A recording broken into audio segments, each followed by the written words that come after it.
mushiranganje mwarimeje kuvuga yuko nibababwira mustanteri yugaye mure y'umwene gihugu mutushe mu mwihurira doce mukura kandi ndazo zobikora. Miriwe canke mwaramutse bivanye naho muherereye banywanyi bacu mukurikira amakuru n'ibiganiro dutambutsa kuri nomboresha kure ya ICTV no mwanya w'amakuru agezweho ariko aravugwa cane. Muri ano makuru turabashikiriza amakuru avugwa muri politike, nkuru zivugwa mu butunzi ndetse tukaza no gusimbira mu gisata c'umutekano. Nizere ko wamaze gufyonda kuri subscribe niba utarayifyonda ko ukoresha kano karyo gafyonda ko kugira igihe cose turonse amakuru n'ibiganiro uraje uba mu bambere bashikirwa nayo. Banywanyi bacu hano makuru yacu katubanze tuyatangurire kuri ino nkuru ivugwa ku mukuru w'inama nkenguzamateka arabaza umushikiranganji w'intwaro yo hagati nimba vyaramunaniye guhagarika mustanteri wa komine Mukaza kugira bapfume bamufasha kumuhagarika kuko uwo mustanteri yagirizwa itoni 15 z'isukari.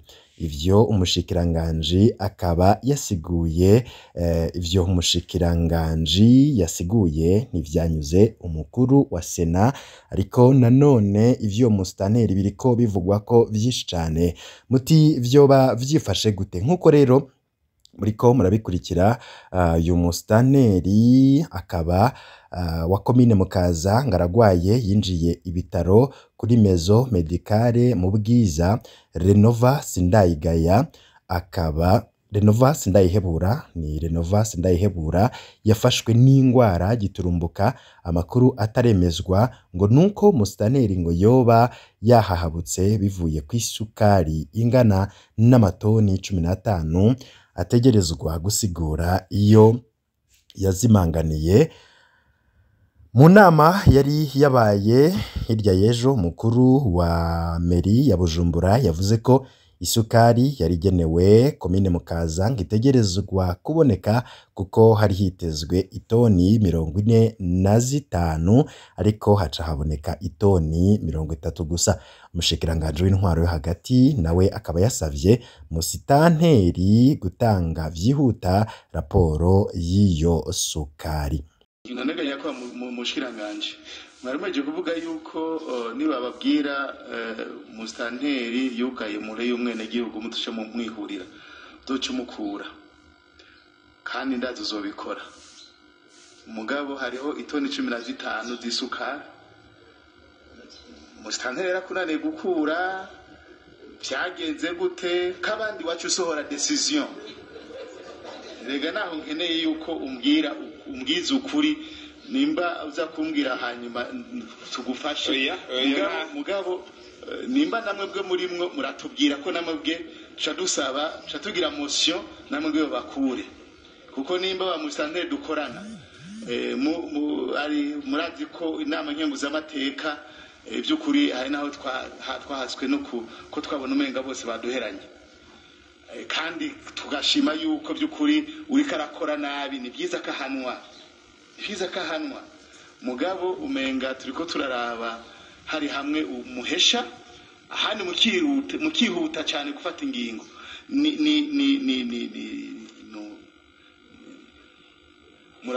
murakoze yinteka gira ikibazo ca Mukaza reka twivuge neza uko kiri. Bagize enquête judiciaire izobari rero vuga ati est-ce face ingingo sinoba nihuse kuko hatangwe enquête judiciaire twebwe enquête bashishwanzo kwa suspend pour question de respect ya séparation de pouvoir. Mugabo batubwiye ati byanse n'ugira enquête yiwanyu cyatutangu mugabo dizeye yuko ibyo bariko barakora disipe bazoduha inyishu kuko turavugana. Ndabona ko nibaza ko vuba tuzoronisha burya enquête judiciaire no gufata mesure temporaire ntibijana. Reka naco tukireke ngaruke ku nyama gatoyi. Ndumva yuko leta mvyeyi by'ukuri gushinga ibiciro na nkuko ayo makuru ariko aravugwa kuri ubu rero yo umukuru w'inama nkenguzamateka akaba yabajije umushikiranganji w'intwaro yo hagati mu gihugu nimba vyaramunaniye guhagarika uyu musitanteri wa komine Mukaza kugira bapfume bamufasha kumuhagarika kuko uwo musitanteri yagirizwa itoni 15 z'isukari. Ivyo umushikiranganji yasiguye bikaba bitanyuze umukuru w'inama nkenguzamateka. Mu yandi makuru havugwa cane ku birabana n'ivugwa mu butunzi, ibikorwa vyiriwe vyahagaze ku munsi w'ejo ahariko hubakwa urugomero rwa Jiji Murembwe ni muri komine Songa intara ya Bururi. Abo bakozi ni abasanzwe bari mu ruhande rw'ahariko hakorera ishirahamwe ry'abafaransa bubaka amaposte azoshikiramwo umuyagankuba bikorwa na Sokomadi nk'uko vyashikirijwe n'abo bakozi twayaze. Bavuga ko bahisemwo guhagarika ibikorwa kugira bagaragaze akababaro kuko batarahembwa umushahara wabo w'amezi 2. Bavuga ko barindiriye umushahara wabo barabura, bakishuza ntibahembwe inyishu, ntibahabwe inyungu, ntibahabwe inyishu itomoye. Abo bakozi barasaba ko bohembwa kuko bari mu buzima bubi cane, inzara iriko ibicira mu miryango yabo. Mu zindi nkuru ziriko ziragarukwako mu gisata c'ubutunzi katubabwire kuri ino nkuru aho Faustin Ndikumana avuga ko umugambi wo kuba Uburundi buzoba bwifashe mu mwaka w'2040 ngo ntukwiye guherera mu nyandiko gusa. Mu gihe yariko araremesha ikiganiro ku bamenyesha makuru kuri uyu wa gatatu igenekerezo rya 16 Myandagaro 2023, Faustin Ndikumana rongo ishirahamwe Parsemu abona ko imbono yuko mu mwaka wa 2040 Uburundi buzoba ari igihugu cifashe, hama mu mwaka wa 2060 naho kikaba ari igihugu giteye imbere, udakwiye guherera mu mpapuro nkuko vyagenze ku migambi y'Uburundi Vision 2025, PND 2018 2027 n'iyindi. Kubwa Faustin Ndikumana ngo kugira bikunde iryo hangiro rishikwe ko nuko hariho ivyangombwa preamble leta itegerezwa kwisunga kugira ngo biboneke vy'ukuri ko iri mu nzira yo gushira mu ngiro iryo hangiro. Akaba atanga akarorero ku bintu vyanditswe mu gitabo cashizwe ahabona na Parsemu leta ikwiye kubanza gukorera ko kugira ngo ishikire iryo hangiro. Bimwe muri ivyo akaba ari uko ubwa mbere leta yovavanura n'ingendo yo kwama yandika ibitabo kandi ibindi bihasanzwe bitaraheza gukorerwa ko, hamwe no kumenya ibikorwa imigambi bija imbere y'ibindi. Kubwiwe ngo imbere yo kwiyumvira gutorera umuti ibibazo bihanitse, leta ikwiye kubanza gutorera umuti utu tubazo duto duto two kubura ibitoro, kubura isukari, cena ry'isima, ibinyobwa vya Burarudi. Kubwiwe ngo umushikiranganji ntakwiye kwadukana umugambi uhanitse hariho n'iyindi y'ivyibanze vyananiranye. Ikindi ngo nukumenya ico leta ijejwe ntiyivange muri vyose, mu vy'amakoperative, mu vy'urudandazwa n'ibindi. Akabatanga akarorero kubiheruka gushikirizwa n'umukuru w'igihugu aho yavuga ko basanze abakozi ba leta aribo bihagiye ibibanza vyo mu masoko. Kubwiwe ngo n'ingaruka yuko umugambwe uri ku butegetsi wivanga mu vy'intwaro. Uharongoye Parsemu abona ko hakwiye gushirwaho ibiharuro mfatirwa ko ngingo canke bizwi nka statistique vyerekana ko ivyo igihugu kiba ciyemeje guteramwo imbere biba vyabaye. nk'akarorero igihugu kikaba gishobora kuba gifise mu bubiko amahera y'agaciro ashobora gukora amezi nk'atatu. Akandi karorero nuko leta yoza irakora isuzuma ku iterambere rito rito ry'abanyagihugu, nko gusuzuma ko abarundi bakirara ku kirago, bafungura gatatu ku munsi, bashoboye kurera abana babo nk'uko vyategerezwa n'ibindi bitandukanye. Faustin Ndikumana akaba asaba ko kugira ngo igihugu kizoshike kuri iryo hangiro hoba kuvavanura no gukoresha abakozi mu migambi ikomakomeye ya leta hafatiwe ku migambwe, ahubwo bakazana abahinga babishoboye canke bashoboye akazi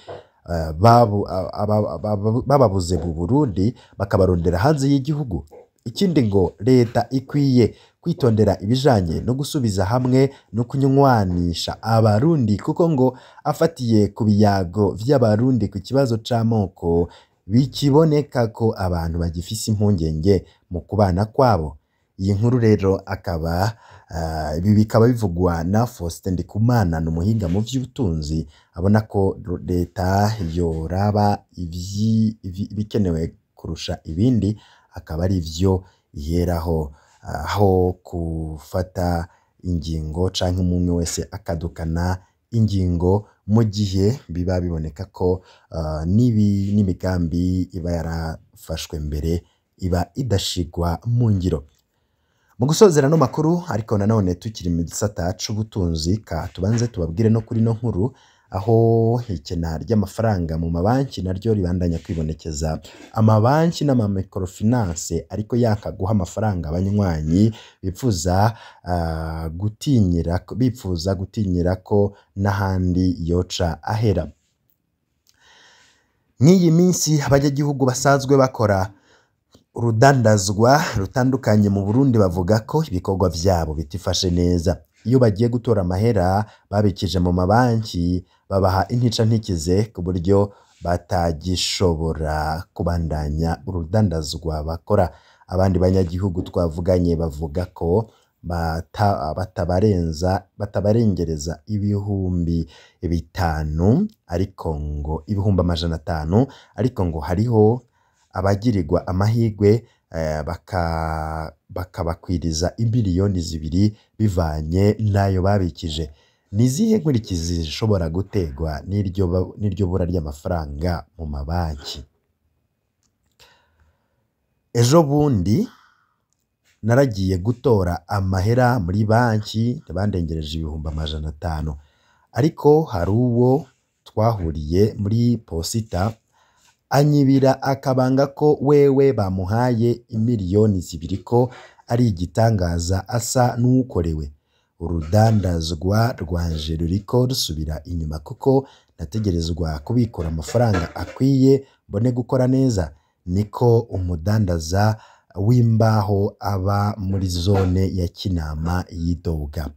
Ubundi mukozi wa leta wo mu ntara ya Rumonge agira ati: narankiwe ko mbikura ibihumbi 400, nategetswe ko mpiga canke ndondera uza kubitsa amafaranga kugira mbone guhabwa utwanje.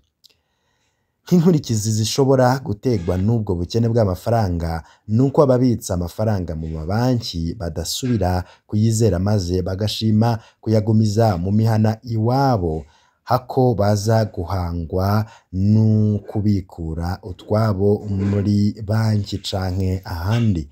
Ayandi makuru tumaze guhabwa ariko tutoshobora kuyemeza nuko ngo igihugu c'u Burundi coba cimirije gukoresha ifaranga ry'Uburusiya bita ruble hamwe n'iry'Ubushinwa bita yuan. Bikaba rero hirengagijwe idolari rya Amerika, bikaba vyoba ari vyo biriko bituma hatangwa amafaranga make. Ngayo amwe mu makuru yariko aravugwa mu bisata bigiye bitandukanye. Wifuza kurarushikirwa n'amakuru n'ibiganiro bwene nk'ibi umunota ku yundi tubandanya kubashikiriza, uravyonda kuri subscribe twashira ko inkuru ikagushikira mu bambere. Ibihe vyiza kuri mwese nivyo ndabifurije. Turanakenguruka cane ku banywanyi bacu babandanya gukurikira amakuru n'ibiganiro bitandukanye, ariko n'amasoko yacu adushikiriza amakuru umunota ku yundi, amasoko atandukanye turayakengurukira cyane, turabashimira ku ntererano yanyu mu ruhara mugira mu makuru dutambutsa kuri ICTV. Mwese rero turabashimira cyane kandi mubandanye akazi katoroshe ko gutuma abarundi bamenya amakuru y'ibiba biriko biravugwa mu Burundi. Mu kanya turaza tubashikiriza izindi nkuru zigezweho.